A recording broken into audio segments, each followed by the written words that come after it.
We the Bears, monsters of the Midway, knocking teams out every Sunday. Fire in our eyes, can't stop our drive. Hit so hard, remind you of 85. We the Bears, monsters of the Midway, knocking teams out every Sunday. Fire in our eyes, can't stop our drive. Hit so hard, remind you of 85. Take a look at Chicago, you can smell it in the air. There's a hungry team called the Soldier Fields going nuts, jumping out their chair. Teams rather be anywhere but here. We don't care if it's below zero. Better tougher for the snow, we still gon' break holes. If you in the point fit, we choosing to kick. Cause we gotta keep this that love to hit. Polarize the link with our smash mouth beats. Slicing up teams like Mike Singletary.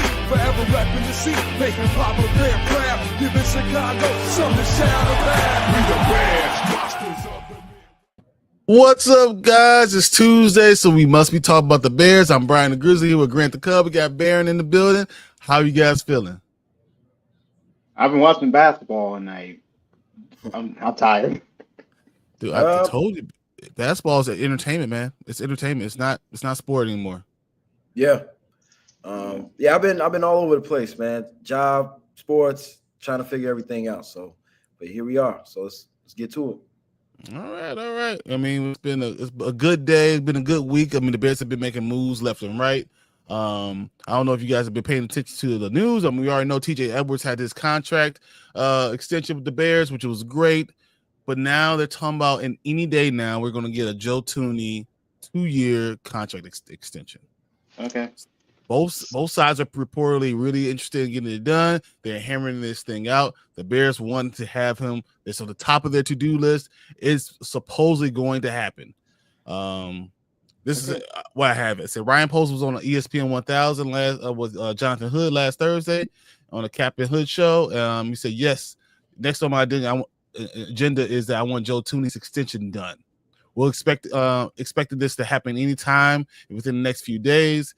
It looks like it's going to be a 2-year contract extension, which will lock him in with the Bears for the next 3 seasons, as he has 1 year left on his contract deal. So it looks like we're going to have Joe Thuney sign his extension that's going to help a lot more for solidifying our offense and being ready to go in the middle of that line. How you guys feel about it? It seems like after the draft, it feels like it's get the people that you know are good for long term, so we could get to the end of the 4-year run with Caleb and see what happens in the next 2 or 3 years. Okay. What about you, Grant? I think it's a sense of polls showing that he could practice what he preached. He's been saying that he's been wanting to re-sign Thuney for a little minute now, and for him to be reportedly close, to getting it done, it says a lot about him and his constant pursuit of trying to find an offensive line that can stay consistent and keep our franchise quarterback upright. Now, it's like I said, if he does get it done, when it eventually does happen, now it's no more excuses anymore. You invested in the offensive line in the offseason. I mean, 3 offensive linemen, our interior has completely changed. You drafted a couple offensive linemen in the draft. So it's like I said, it's put up or shut up time for Poles and company. So you guys know how I feel about the draft, so I'm not going to talk about that. I think you really didn't help yourself out knowing Braxton Jones is not going to be ready until August. Yep. Talking about getting these 2 guys who've not really played left tackle, ready for left tackle, it just doesn't make any sense to me. So I'm not feeling that. But the middle of the line is probably the most important thing. You can't have pressure in your face. So you need to be able to eliminate that problem. And if they got Dowman, they got Thuney, if they got the guys in place right now for the middle of the line to not get that pressure, those could be really good moves. So I'm happy with this. You damage yourself not having left tackle, but if that's the only weakness on the line, you could protect it with always having a tight end over there to chip block. Oh, so we have 2 of those, but we also have 4 receivers. So I don't know what the fuck we're doing. I am still in shambles. I feel like it doesn't make sense. I've been saying it all the time. I feel like you had 2 different ways of looking at something, and you just said, we'll do it both ways. Who knows? We'll just try it all. Whatever. So I'm not sure. A lot of people have been talking about Luther Burden possibly playing running back and running the ball too, getting into the backfield, doing what Aaron Jones used to be a receiver. So like doing those type of things with him. What do you feel about that? He has the build. He's 6'2". Do you say 210? 6'210"? Yeah, he's about 6 foot. I believe he's 6 feet tall, 208, 209, something like that. Yeah. Pretty much the main thing is I'll call him light, but he's not out of the range of being a running back. He's Debo. That's what my problem is. He's Debo. He's really I guess he's DJ Moore. DJ Moore Jr. He's a tweener. He's a tweener. But I still wouldn't be opposed to it. But at the same time, I mean, he can catch the ball. And I mean, like I said, you don't want to have that putting him in the backfield constantly, because no one, it takes carries away from Swift, takes carries away from whoever running back we sign maybe. But yeah. But I still think that you can. I mean, we have him now, even though that wasn't needed. But I still think we use him in a slot. But we could use him in the Jameson Williams role. But like I said, that it all depends how Ben Johnson wants this offense to run, and can he run it to fruition? You know what I mean? But that's like I said, I wouldn't be opposed to it. Brent Johnson is confident in his ability to create separation or create opportunities for players. Then hey, go ahead and do it. I'm not mad at it. Do you guys feel like Olamide Zaccheaus was a waste of a pick then, or a signing? He's a third, fourth receiver most of the time. So no, because injuries happen. Injuries happen. Hey, you never know what may happen. If you're running 12 personnel, it doesn't matter if you have injury. No, it really doesn't. It really doesn't matter. But like I said, I think they I wouldn't say they jumped out of their shoes when Burden fell to them, but I feel like you just signed, like I say, Zaccheaus, you signed Duvernay for the kick return, punt return opportunities. Miles Boykins. Michael Boykins. And you still have Tyler Scott there. So right. I have a feeling everything's telling him he's not making it. Tyler Scott, you think it's over for him? Yeah, I think it might be with that. Zaccheaus plays his role. Duvernay plays his role. Luther Burden plays his role. Not really. Tyler Scott really plays the outside wide receiver, so he'll be playing more of the right wide receiver with right behind Rome Odunze. I mean, I'll tell you what. If you can find, I think if Tyler Scott can consistently catch the ball, you could find he has a lot of speed. You can try to find a way for a deep threat, but it's all going to depend on mini camp, training camp, how quickly he learns the offense. Is he up to speed? Is his camaraderie with Caleb? All that's going to affect him and see if he really wants to get on the field. That's going to see what it comes down to in training camp, mini camp, and preseason with him. Because if he doesn't, remember we have Cole Kmet and we have Colston Loveland both down there, and we have Durham Smythe that we also signed during the offseason too. So I'm just saying that there's a lot of guys, a lot of bodies that are looking for a lot of weapons that are looking for the ball. And I don't know how that's all going to work. I don't know how we're working with Ben Johnson's offense or we're working with Ryan Poles sees is the best thing, but yeah, whatever. We'll see. With that being said, I kind of want to get right into this debate. J.K. Dobbins, who's reportedly on the Bears' radar now. Nick Chubb, who just had a workout with the Bears. And Kyle Monaghy. Monaghy. What do you feel about him? What do you feel about these three guys? Okay, so J.K. Dobbins is he's very good when he's healthy. He has injury problems. That's hard. When he's healthy, like has he been healthy?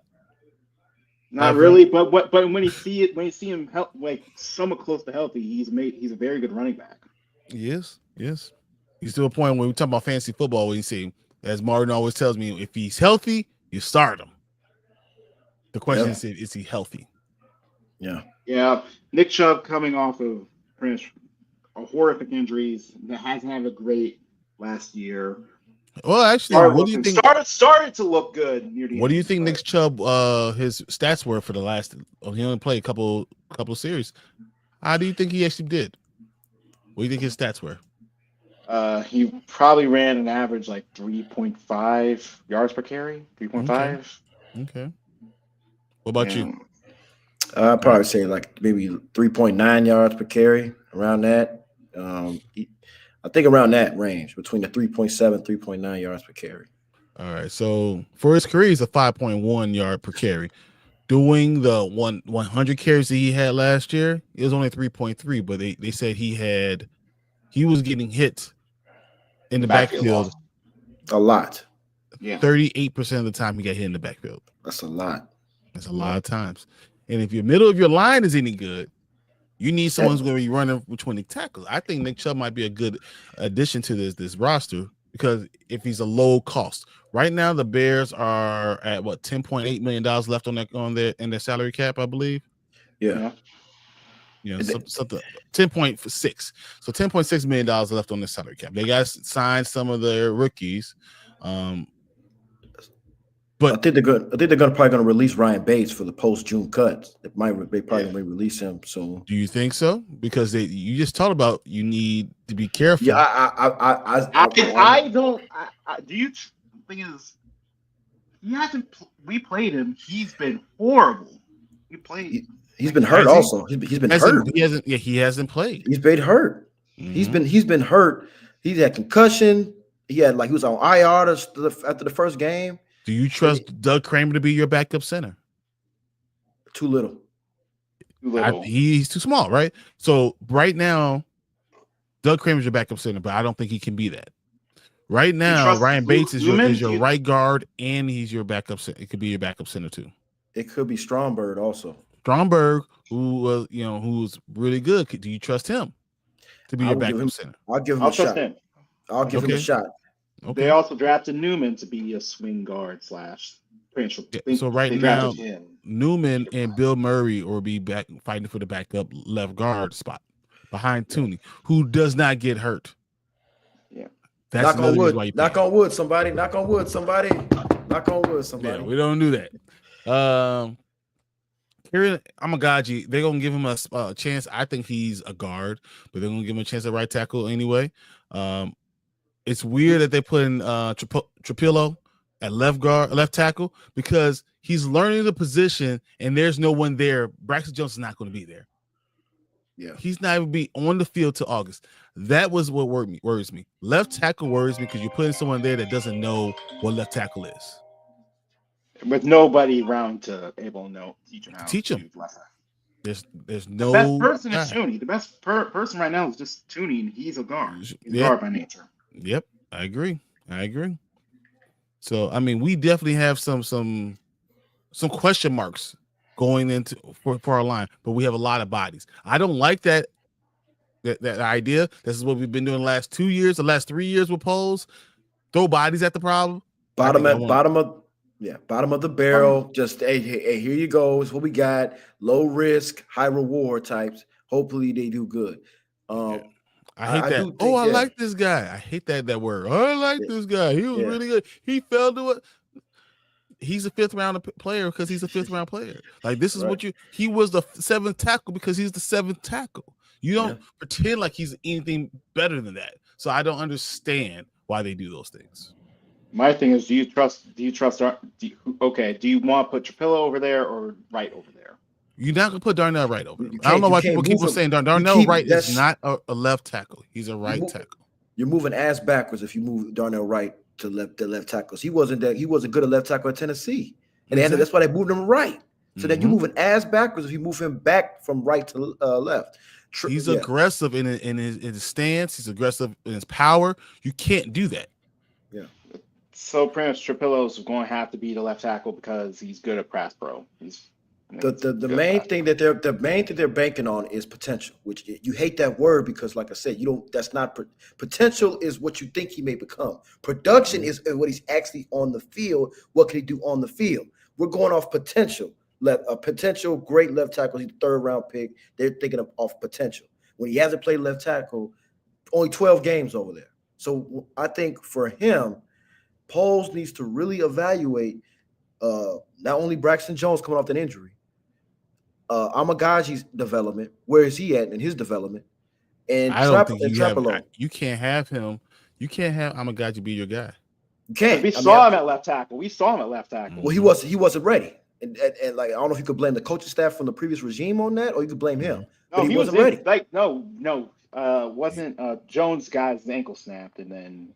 I mean, he No, was. but- He but still no, wasn't ready. there before that. He still wasn't ready before that. The Washington game exposed how not ready he was for the moment. Mhm. So I feel like it looked like he was moving too fast out there for him. So I think with Traplo, his build, his size, everything's fit to be able to be a good left tackle. But like I said, going from right back to left, your footing has to change, your depth has to change, everything has to change from because you're so used to being a right tackle. Everything got to change. Now, your stance, everything. So my opinion's always been that if you're a left tackle, You're a left tackle. you're a left tackle. So in college, they're going to put the best guy to be left tackle at left tackle. If you're not a left tackle in college, it's hard for me to believe you're going to move to right tackle. I'm a left tackle from right tackle. If you weren't that before, why would you be that now? It's just hard for me. Mm-hmm. Ariante Ursary, to me, is still the guy that got away. Yeah. I always will look at that and say that's the guy 6'6", 330 that's played left tackle before. And then you have a bigger dude versus Braxton Jones, who's more of a quicker guy. Finesse. Mm-hmm. So now you have both those options, and now you can say, but this guy's played left tackle. I don't have to teach him how to play the position, and that's why I worry about with this team. Yeah. Okay. We're gonna go back to the running back kind of part. J.K. Dobbins, Nick Chubb, was it Mana guy? Was that what he said? Mana guy. Yep. Each one has their benefits, right? Once again, J.K. Dobbins when healthy is great, but does J.K. Dobbins work with Swift? That's my question. What do you think that he works with Swift? My question type of running back these guys are. My question is, will he survive till like halfway through the season? Can you rely on him? My question is this. You say, can he work with Swift? Mm-hmm. Can Swift work with him? Because obviously, like right now, I think it won't matter because he'll be injured by week. I think like you said, the key word that the name of the game with JK is he healthy, and can he play a 14 to 17 game season without having a major injury? But I do think that can be a deadly combination if handled correctly. Now you go to Nick Chubb. I think he's the same way. Both those guys are low risk. I think Nick Chubb 2 years ago was the best running back in the NFL. J.K. Dobbins has never been the best running back in the NFL. He's been the best running back, but he's never been in the NFL. He was really nice in Baltimore. I mean, he was always hurt. He's always hurt. It's unfortunate, but like I said, I think Nick Chubb was the guy. Question is after that horrific injury, will he? Which one? This is the third time he's done it. Who, JK or Chubb?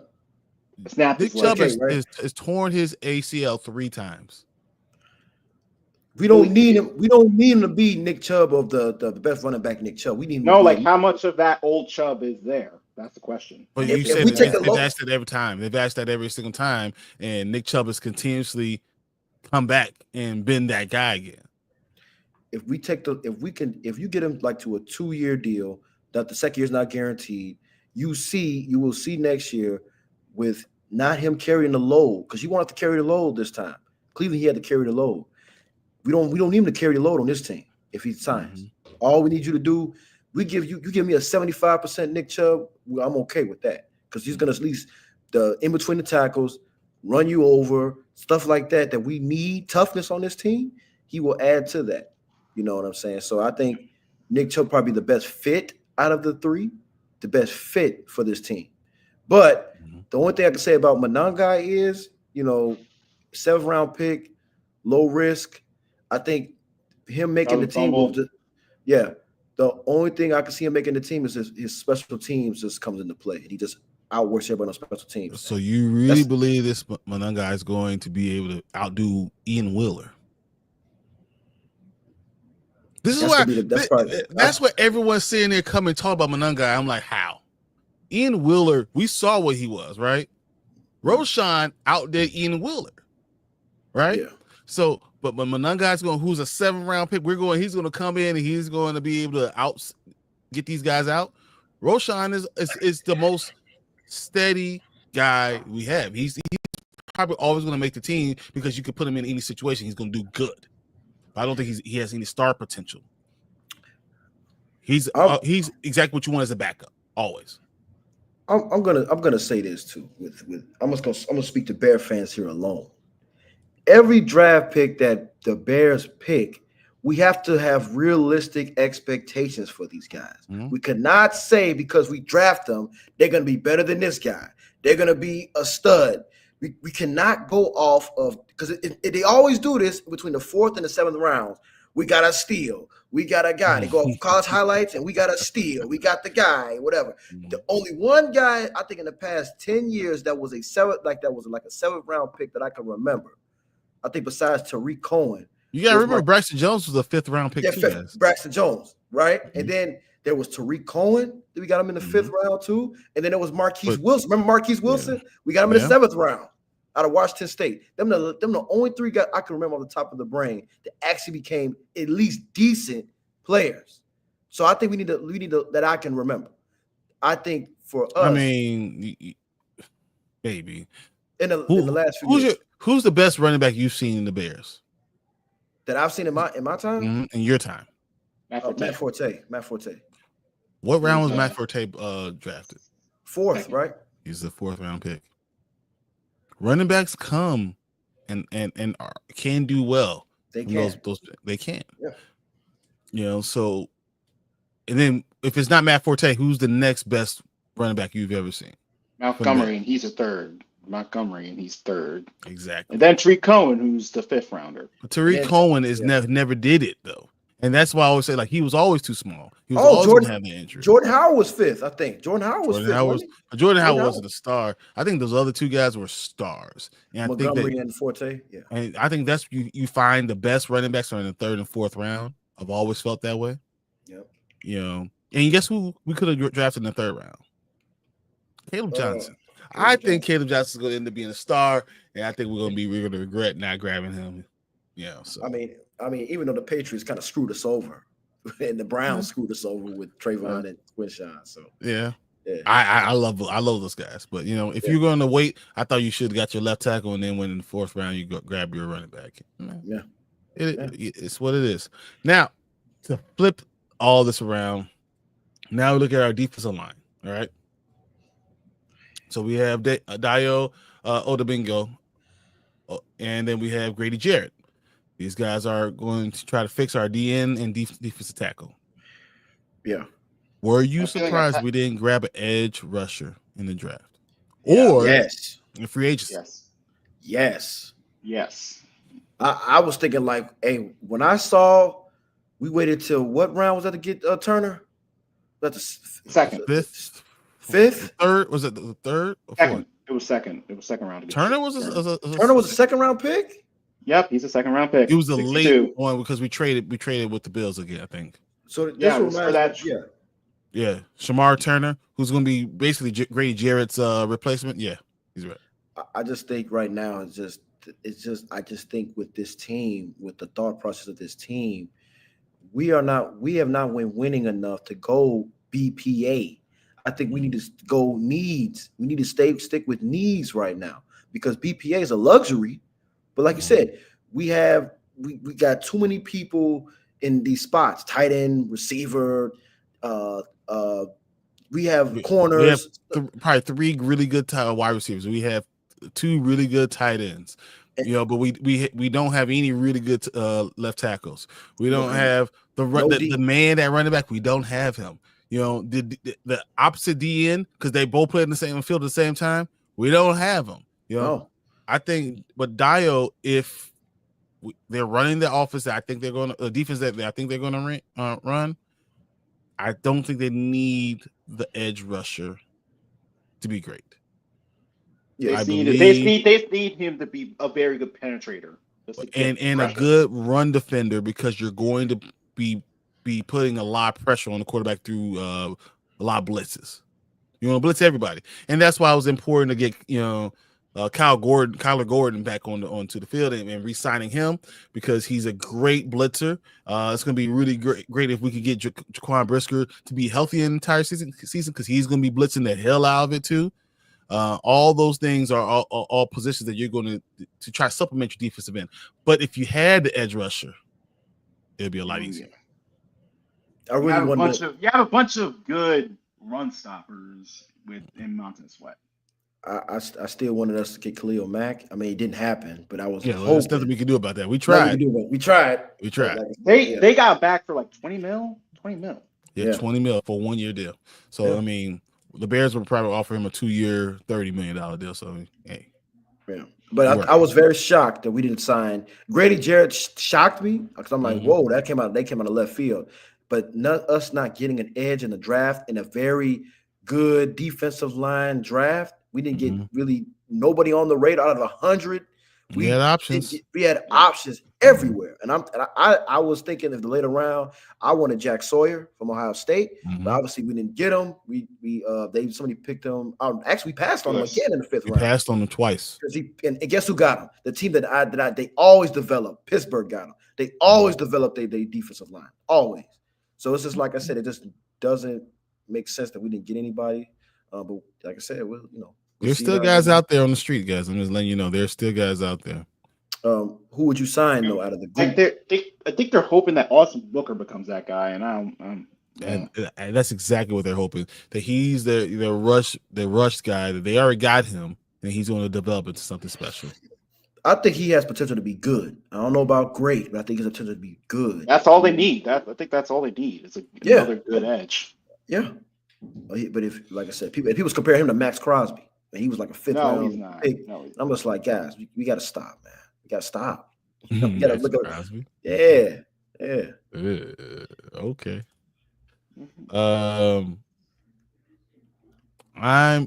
Who's still out there right now? I mean, is Zadarius Smith still out there? Yeah, he's still out there. That's an option. There's guys out there you could get maybe for the right price. Maybe they're looking for a home run signing or trade. Would you be surprised if that happened? There's Swain's like, okay, give him enough, try to get him angry enough so he could get something cheaper. What if you want to go get who from the Bengals? Hutchinson? What is it? Hendrickson. Yeah, Hendrickson. What if you want to get Hendrickson from the Bengals? I mean, that would be an awesome trade, but like I said, you got to give a lot of draft capital, and that's gonna create a lot of combustion for next year. Especially, you need that 1st round pick next year to build your team up. So I wouldn't do it, especially he's turning 30, or he's 30 already. Yeah, I wouldn't do it because of that. I wouldn't do it. That was the reason I would do it. Yeah. So like I said, I mean, he'll be a plus, but after this 1 year, he starts declining. You just I think he has 2 or 3 more years. And also, I think he has 2 or 3 more years. Like, he's an amazing pass rusher, but if you know anything about the Bengals, he's a bad run defender when it comes to Yeah. I mean, like I said, I mean, we don't need guys going up the field trying to think it's a path going up the field and just give us big holes in the middle, and the guys are taking advantage of that. So I think us having Billings come back after his injury was going to be a help. But like I said, we don't have enough. I still don't think we have enough depth because Zach Pickens hasn't came out and did really anything. So like I said, Dexter's still not good against the run. He's more of a pass rusher than anything. So like I said, we just need guys that we need up the middle that we know. All right, guys are scared to come up there because it's nothing's getting through up here, getting through the middle of the D line. So would you be interested in someone like Matthew Judon? No, no, because he could have came to us last year. He said no. He chose the Falcons. Yeah. Mm-hmm. So I don't want no guy that doesn't want to be here. So no, I don't want him here. No, okay. Understood. I definitely understand those situations and what you guys are saying. Yeah. All right, I'm going to ask you guys a quick question. I'm probably ask you this every other week. How do you feel the Bears will do during the season? What is a realistic record that the Bears might have? How you feel right now? 9-8. Okay. What about you? 8-9. 8 and 9 because, like I said, we just don't know with the. It's all going to really depend on that left tackle position and the quarterback position.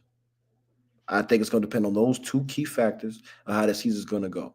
Ben Johnson, he gets leeway because it's his first year as a coach. So I'm giving him some leeway, even though he's put in a tough position because we're in a win now mode and it's his first year. But as far as the development is concerned, Caleb needs to show that he's working on his craft. He is the guy because, like I said, they're putting in all in effort to get weapons around you. They're putting in the effort. Maybe the effort that we may not like as far as, what type of left tackles and, linemen, but they put in more effort than the previous quarterback, which I may not name. But like I said, they put in more effort for you. It's time for you to say no more excuses. So like I said, I think 8 and 9 is realistic. Now, anything above that shows that, this team is ready to win. So that's all. That's what I'm throwing out. And me, that's the third voice. I'm going to say 9 and 8 as of right now. What they have, I don't think you bring Joe Tooney in. I don't think you bring Joshua Jackson in. I don't think you bring Dalman in and don't add more to this team. And I mean, last year Vegas had us at 8.5 wins. I think we are that type of team. I think this year we could add a half a game. I think we get 9 and 8 as of right now, but with the potential of doing more. And that's what we have to see, what the potential could be. And it depends on how this team kind of builds together. They could do a lot of good things, but as of right now, I'm going to go there. So my next question is, if the Bears go 9 and 8 and miss the playoffs, is this a successful season or is it still a terrible season? Successful. Successful. We're out the bin. We're out the bottom of the bin. We went from 5 wins to 9 wins. That's a 4-win So gap. you spent all that money and you have a rookie quarterback on the second year. You only have 2 more years of the window without having to pay him. You think this is a successful year? Wait, I'll tell you what. 9 and 8 and no playoffs. I'll tell you what. It's a successful year if he shows big strides throughout the year. I'm telling you, they go 9 and 8. Is this a good or a bad year? I think it's a mediocre year. I can't even give you a good or a bad. I'll give it mediocre because, like I said, this That's team. exactly what I expect. It's pretty exactly what you expect. Look, I'm telling you now, from 2023 to 24, the expectations were through the roof, and now you're taking a step. I feel like you take another step back if you go 98. But at the same time, we had such a bad fall off the latter half of last year that you got to take the good with the bad. That's why I say it's mediocre, come down the middle. But like I said, obviously me and you and Baron, we're Bear fans. We've been starving for a winning season for how long? But like I said, a lot longer than y'all. Yeah.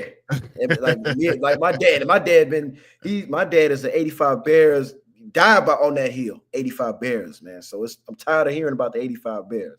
So it's time to at least, figure something out sooner rather than later. But I mean, it'll be a bad year, but a mediocre year for me for 9 and 8.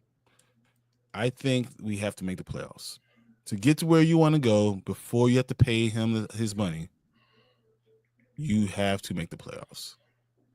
And if it's 9 and 8 with playoffs, then I'm cool. If it's 10 and 7 with playoffs, I'm cool. If it's 8 and 9 with playoffs, I'm cool. But you have to make the playoffs. Mm-hmm. Yeah. All right, you guys got any other things you guys want to talk about? When is rookie mini camp? We've already had a few camps, but we get a new one coming up very soon. Remember, we had the 2-week camp because of the new coach. Yeah. So rookie mini camp, I believe, starts in 2 weeks. Mm-hmm. I'm gonna try to get the exact date for rookie mini camp is May. Oh man, it's actually now. What do you mean now? It started May 2nd and May 11th. So you'll start between the 2nd and 11th. It's a 3-day mini camp. So either it started May 2nd and it's over right now, or it's May 11th and it'll be over on the 14th. Well, like I said, I think as far as that goes, I'm gonna be looking for Obviously, with the linemen, you can't see nothing because they have no pads on. You're not going to see nothing. But I want to hear, how are they using Luther Burden? I know they're just installing the playbook now, probably. Mm-hmm. But I want to see, where is he at as far as his development is concerned. Does it matter who you taking off the field to play him in? Who you taking off the field to play Luther Burden? This is why they pay them. This is why they pay Ben Johnson the big bucks, man, because he gonna have to figure that out. I guess he gonna have to figure it out. But what? Okay, so if you were the coach, mm-hmm. what would you do to get Luther Burden on the field? If you have a guy like that, how would you be able to get him on the field? If you're let's look at. I wouldn't both get a tight end and a third receiver. That's what I would have done. I wouldn't have gotten both. Yeah, you know, if I'm going Luther Burden, then I'm not grabbing the tight end right now. Yeah. If I'm grabbing the tight end, I'm not going to grab Luther Burden. I'm drafting him to trade him. I'm drafting him to try to get TreVeyon Henderson. Henderson. I'm doing that. Yeah. That makes a whole lot of. I mean, it makes a whole lot of sense. It's just like I said, you still draft him because his potential is still amazing. Right. He has like the highest ceiling out of all the receivers. You draft him because Rome does. Rome does. No, like in the draft class. In this draft class. Oh, in the draft. Oof. Okay, in this draft class. I was like, I don't think either. I think both Rome and DJ Moore have higher ceilings. No, like this is a weak receiving class. He has the best potential of all. I think so. I think he does have a lot of potential.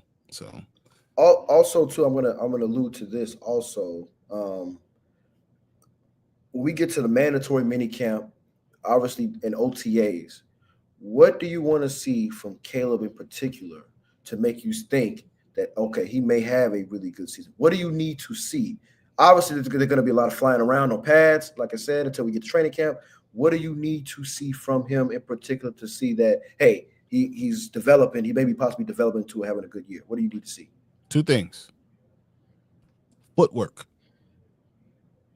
Command of offense. Mm-hmm. That's it. Show me you have good footwork from under center.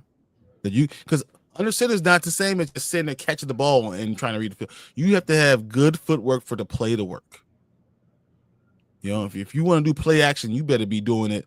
You're turning your back. You got to figure out a lot of things for it to work. Yeah. And then command of offense, because he did not have a really good command of the offense. He didn't know how to call damn play. He didn't know where things were going. He was making too many damn adjustments at the line of scrimmage when he didn't have to. And people are saying, "Shut up, just run the damn play." I need to see that he has command of the offense. And then another good thing would be the offensive line to trust him. If Joe Thuney is like, oh, or Dahlman is like, hey, this is working out, then I'll trust him. Mm-hmm. So that's it for me. Go ahead, B. What you think? Yeah, I'm pretty much all the same things you did. You said, but at this point, I want to see it in the actual. Like, you could do all that in the practice and all that, but until I see it in the actual game, it's not really. It's like, okay, you can practice it, but as soon as the game, as soon as the bullets start flying, if you forget how to do it, it doesn't mean anything. So until I see it during a game, I don't know. Okay. I'll believe it when I see it. Yeah. And last thing I'll say to that, to answer my own question, the leadership. I mean, we talk about that. That's in life in general, like leadership. Caleb last year, which nobody alluded to this, and I watched this because previous Bears quarterbacks had this issue as well. Body language. When stuff doesn't go right with Caleb, he sits down. He doesn't talk to you. I've never seen Caleb actually look at the tablet, saying like, "Okay, what the hell was I looking at? What the hell am I doing wrong?" I don't see with no tablet in his hand. I don't know if that's his fault. And I think they've adjusted and they've kind of answered that problem. The biggest problem, I think, with the Bears, they didn't have a veteran quarterback. Right. You know, so having a veteran quarterback on the staff is going to help a lot with Caleb. It's going to teach him how to be a quarterback, how to be a veteran guy. Case Keenum's going to show him all the things he has to be shown. Mm-hmm. So I think that's all that matters. Yeah. Yeah. And they got a new chef too. I heard the Bears also got a new chef. They got a new chef because they said it was a C+ grade. I don't know the previous They did a thing. They was grading. Yeah, I saw the report cards from all the NFL players. Yeah, I understand. Yeah, they got a C+. So, but that's all I got. I just want to see what you guys' opinions on with that. So I'm good. So. Okay. I'm very excited. I want to know how this Ricky minicamp is going to go. I'm excited to see how they're going to try to utilize this offense. I want to know what these new guys how they're going to fit in. These are all going to be good questions. I'm not over the draft. I think we could have done better. But it is what it is. It is what it is. You don't get everything you want. Yeah, and now you have to just kind of deal with it. And Ben Johnson, hopefully you got to choose your groceries and hope you can cook. We'll find out. You better cook, bro. We gonna see. He talk a good game. And I will be remiss if I didn't say F the Packers. FGB all the time. Yep. Always. So. Yep. All right, guys. Thank you for joining us. Thank you for listening to all of our rants about these things. If you have different comments, things you think that are different than what we're saying, put them in the comments, man. I love reading all that stuff. I always respond to everything that comes in. I appreciate you guys. We will be on Dynasty Pylon, or I'll be on Dynasty Pylon tomorrow at 8 Eastern, 7 Central. And then we'll be on the Morning Spike on Monday. If anyone was ever available, you're always welcome to come. And then we'll be back here next Tuesday, maybe, because I might have a meeting. But we'll try to be here back next Tuesday. Yeah. Same bear time, same bear channel. So we'll see you guys later. Bear down. We the Bears, monsters of the Midway, knocking teams out every Sunday. Fire in our eyes, can't stop our drive. Hit so hard, remind you of 85. We the Bears, monsters of the Midway, knocking teams out every Sunday. Fire in our eyes, can't stop our drive. Hit so